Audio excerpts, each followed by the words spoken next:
Hello students, today we will do the exercises of chapter 5 salted crabs. So come to the page number 54. Here, expand words. Now read these sentences. Johan was careless. Johan कैसा था? Careless था. He did an irresponsible thing by asking the crabs to walk up to his house. तो देखिए, the words careless and irresponsible are synonyms. तो देखिए, वो लापरवाह था, careless था, और उसने क्या चीज़ की? एक irresponsible thing, एक लापरवाही का काम किया कि उसने क्रैब्स से बोला कि आप अपने घर चले जाओ. तो देखिए, ये दोनों कैसे हैं? सिनोनियम्स हैं, यानी कि इन दोनों का सेम मीनिंग है, केयरलेस और इररेस्पॉन्सिबल का. तो देखिए, words that have the same meaning are called synonyms. ऐसे वर्ड्स जिनका सेम मीनिंग होता है उनको हम बोलते हैं सिनोनिम्स, है ना. Complete these sentences by choosing the correct synonyms from the box for the highlighted words. देखिए, यहाँ कुछ सेंटेंसेस आपको दिए हैं और यहाँ देखिए ग्रीन कलर में हाईलाइटेड वर्ड्स दिए हुए हैं, और एक आपको हेल्प बॉक्स दे रखा है ये येलो कलर का. आपको इन ग्रीन कलर वाले वर्ड्स के सिनोनिम्स इसमें से ढूंढना है और यहाँ ब्लैंक में आपको फिल करना है. जैसे फर्स्ट वन मैं आपको बताता हूँ. The lost child looked terrified and extremely. कैसा था? टेरिफाइड मीन्स डरा हुआ होता है. अब देखिए, यहाँ देखिए किस वर्ड का मीनिंग ऐसा निकलता है जिसका मतलब डरा हुआ है? फ्राइटेंड, है ना. तो आपको यहाँ लिखना है फ्राइटेंड. तो देखिए, टेरिफाइड और फ्राइटेंड दोनों सेम मीनिंग के वर्ड्स हैं, यानी कि सिनोनिम्स हैं. देखिए, सेकंड वाला भी बताते हैं आपको. The confused man gave us a dash look. एक कंफ्यूज्ड मैन था, यानी उसको कुछ समझ में नहीं आ रहा था. उसने किस तरह का लुक दिया? अब देखिए, इसका सिनोनिम्स क्या हो सकता है? पजल्ड, है ना. तो हम यहाँ फिल करेंगे. The confused man gave us a puzzled look. तो देखिए, कंफ्यूज्ड और पजल्ड दोनों वर्ड्स का मीनिंग सेम है, यानी कि ये दोनों सिनोनिम्स हैं. तो अब आपको ये करना है कि बाकी की जो सेंटेंसेस हैं आप डिक्शनरी की हेल्प ले सकते हैं और इन वर्ड्स के सिनोनिम्स ढूंढकर आपको इन ब्लैंक्स में फिल करना है. Okay, come to the next exercise. Say it right. देखिए, T, D and I D इनका साउंड, इड इसका साउंड है ना. All words ending in E D, जितने भी वर्ड्स जिनके लास्ट में ई डी आता है, do not have the same ending sound.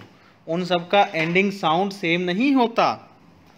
The word may have a T, D और it sound depending on the letter just before E D. तो जो last में ई डी लगा हुआ होता है उससे पहले जो लेटर्स आते हैं उनके ऊपर डिपेंड करता है कि उस वर्ड का साउंड, एंडिंग साउंड टी वाला साउंड होगा, डी वाला होगा या इड आई डी वाला होगा, है ना. Look at the table to learn more. अब आपको इस टेबल से अच्छे से समझना है, ध्यान से सुनिएगा, आपको बहुत ईजीली समझ में आएगा.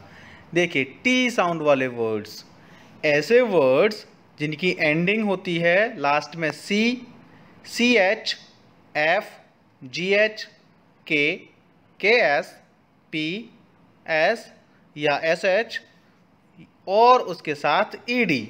जैसे देखिए, एल ओ ओ के.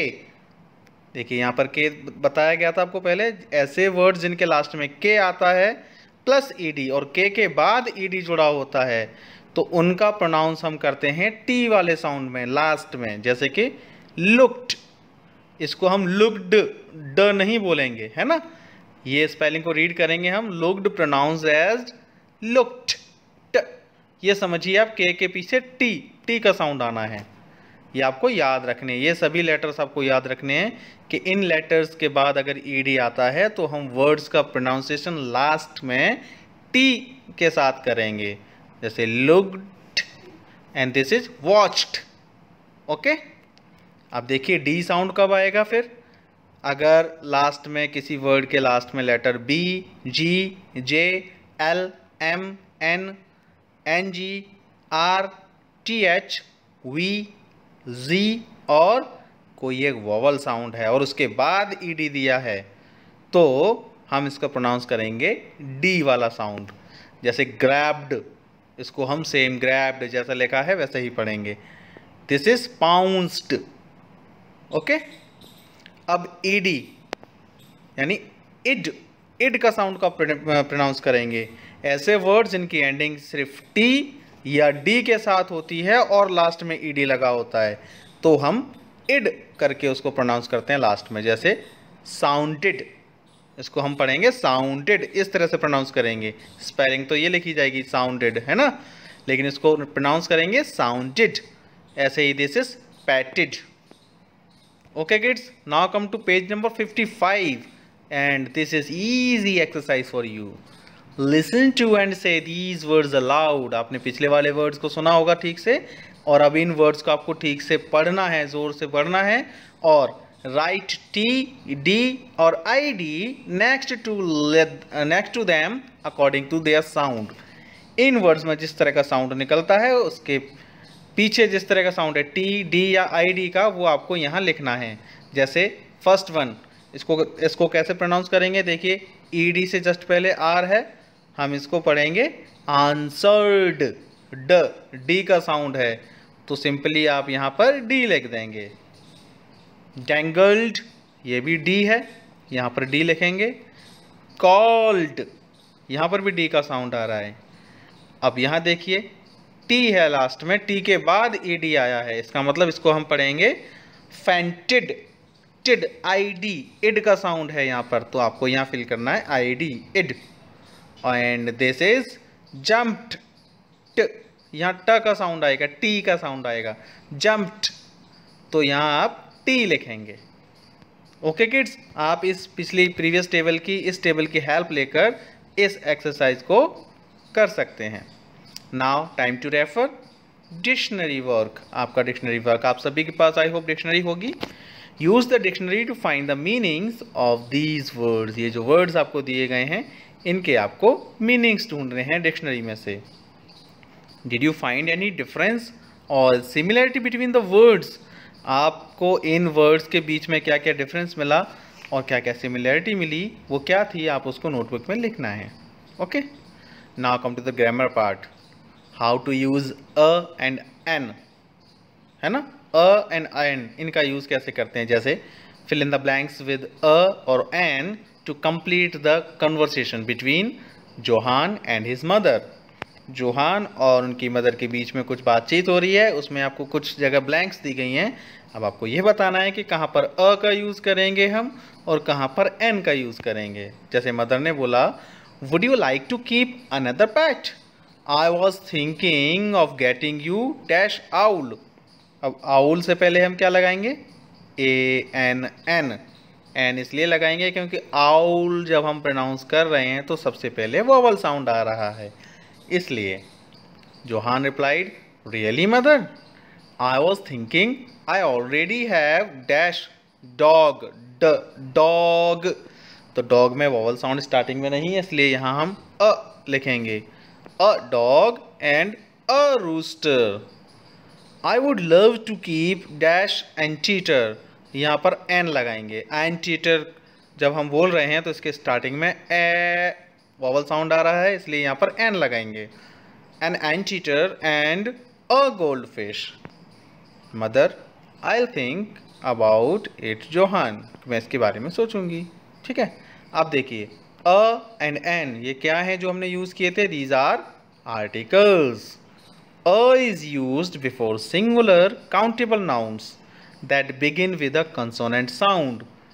अगर किसी काउंटेबल नाउन और सिंगुलर में है, अगर काउंटेबल नाउन है उसके प्रोनाउंसिएशन में सबसे पहले कंसोनेंट साउंड आ रहा है, जैसे गोल्ड फिश में ग कंसोनेंट का साउंड है, डॉग में ड कंसोनेंट साउंड है, रूस्टर में र ये कंसोनेंट साउंड है, तो इससे पहले हम अ का यूज़ करेंगे। And an is used before singular countable nouns that begin with a vowel sound.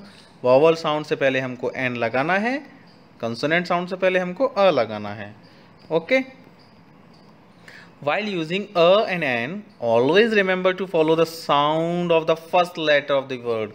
हमेशा फर्स्ट लेटर, जो वर्ड हम जो प्रोनाउंस कर रहे हैं उससे पहले जो फर्स्ट लेटर है उसके साउंड को प्रोनाउंस करना है, उसको पहचानना है, याद रखना है।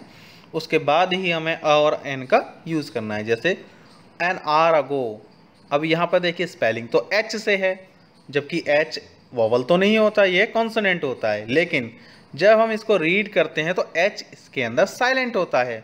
इसको हम हावर ना पढ़ करके इसको पढ़ते हैं हम आर, है ना। एन आर अगो, आर जब हम रीड कर रहे हैं तो वॉवल साउंड अ का वॉवल साउंड आ रहा है, इसलिए इससे पहले एन लगाया गया। Johann fell asleep and dreamed that he had a unicorn। अब देखिए यू वॉवल्स तो आपको पता है ना, ए ई आई ओ एंड यू, ये आपके वॉवल्स होते हैं, है ना। तो इन वॉवल्स के साथ अगर कोई साउंड प्रोड्यूस हो रहा है किसी भी स्पेलिंग किसी भी वर्ड का, तो हमें वहाँ एन का यूज़ करना है। याद रखिएगा, साउंड से मतलब है हमें, स्पेलिंग से मतलब नहीं है। अब ए ई आई ओ यू में यहाँ यू तो आ गया, लेकिन जब हम इसको रीड करेंगे तो कैसे प्रोनाउंस करेंगे, यूनिकॉर्न। यूनिकॉर्न जब हमने रीड किया तो यूनिकॉर्न के अंदर वाई का साउंड आया सबसे पहले, जो कि एक कॉन्सोनेंट है, this is not vowel. Okay, तो यूनिकॉर्न जब रीड किया तो वाई का साउंड आ रहा है, इसलिए इससे पहले हमने अ का यूज़ किया, एन नहीं लगाया। ठीक है, the vowel u in unicorn has the consonant sound of the letter y, so we use a before it. The consonant h is silent in word hour and the word R is pronounced as O-U-R, R. So we use N before it. As you already know, A and N are used with singular countable nouns. हम हमेशा singular countable noun के पहले A और N का use करते हैं। A and N are also used before collective nouns. जब collective nouns की बात होती है तब भी हम इनका use कर सकते हैं। ठीक है, A and N are indefinite articles। ये किस तरह के आर्टिकल्स हैं, indefinite। अब इनका यूज़ कैसे करते हैं, देखिए हाउ टू यूज़ द। अब हमें द का यूज़ पढ़ना है। Read this conversation between Johan and his mother. Mother says, did you buy a packet of salt? Johann, I did, but I used the packet to make a boat. Mother said, where is the boat? Johann said, "Oh, it sailed away on the river." अब देखिए यहाँ पर the article का use किया गया है। अभी तक हमने अ और एन का यूज़ सीखा था, यहाँ देखिए द का यूज़ आया है।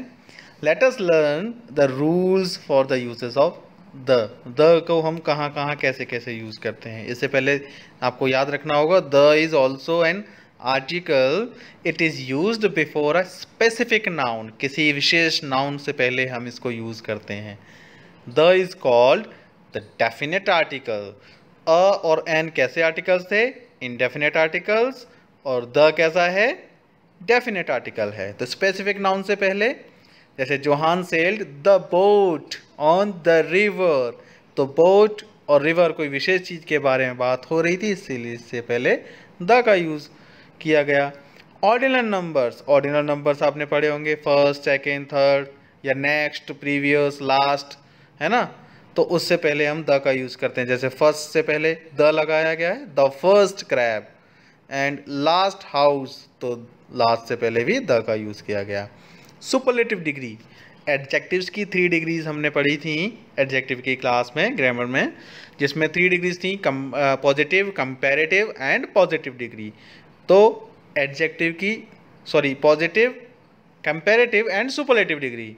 तो एडजेक्टिव की सुपरलेटिव डिग्री से पहले हमेशा द का यूज़ किया जाता है। जैसे the funniest story, the cleverest animal. Okay kids, now names of unique things, कुछ यूनिक थिंग्स है जो एक ही हैं दुनिया में, जिसके अलावा दूसरी चीज़ नहीं है, उनसे पहले भी हम द का यूज़ करते हैं। जैसे the sky, the sun, the earth. Okay, इनसे पहले भी हम यूज़ कर सकते हैं द का। तो अब आपको क्या करना है, the articles have been used incorrectly in these sentences. इन सेंटेंसेस में आर्टिकल्स का गलत यूज़ किया गया है। Circle the incorrect articles and write the correct articles in the blank. यहाँ पर जो गलत आर्टिकल यूज़ किया गया है उसको आपको सर्कल करना है, और जो सही आर्टिकल है उसको सामने लिखना है। तो देखिए, I know a man standing there, I know a man standing there, तो वहाँ जो आदमी खड़ा है उसके बारे में हम बात कर रहे हैं, मैं उसे जानता हूँ जो वो आदमी वहाँ खड़ा है। तो जब ये चीज़ पता है हमें पहले से, तो कोई स्पेसिफिक पर्सन हुआ, वो स्पेसिफिक नाउन हुआ। तो यहाँ पर जो अ लगाया है ये गलत लगाया है, इसको आपको सर्कल करना है।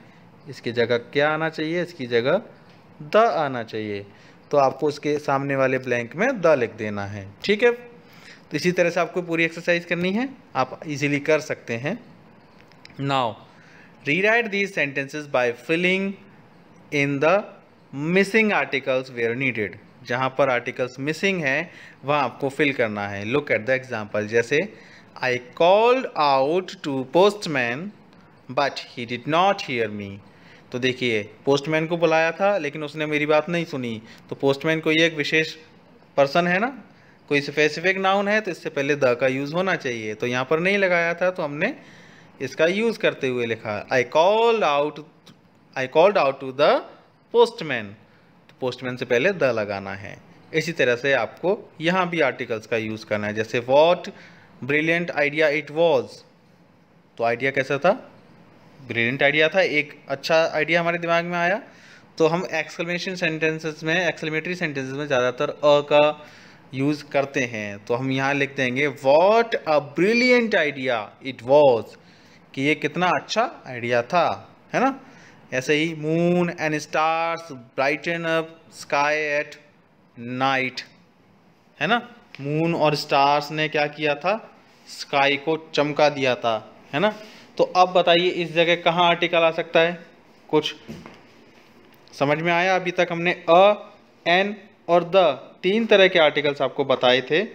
अब आपको यहाँ आर्टिकल्स, मिसिंग आर्टिकल ढूंढना है। कोई गैस कर सकता है, वैसे आपको खुद करना चाहिए, मैं आपको फिर भी बता देता हूँ। देखिए, मून एक ही है, अभी हमने थोड़ी देर पहले आपको बताया था। जो स्पेसिफिक चीज़ें हैं जो दुनिया में एक ही हैं, जिनके अलावा दूसरा नहीं है, अभी तक हम अर्थ से देखते हैं हमें एक ही मून दिखाई देता है। तो मून से पहले हम द लगाएंगे।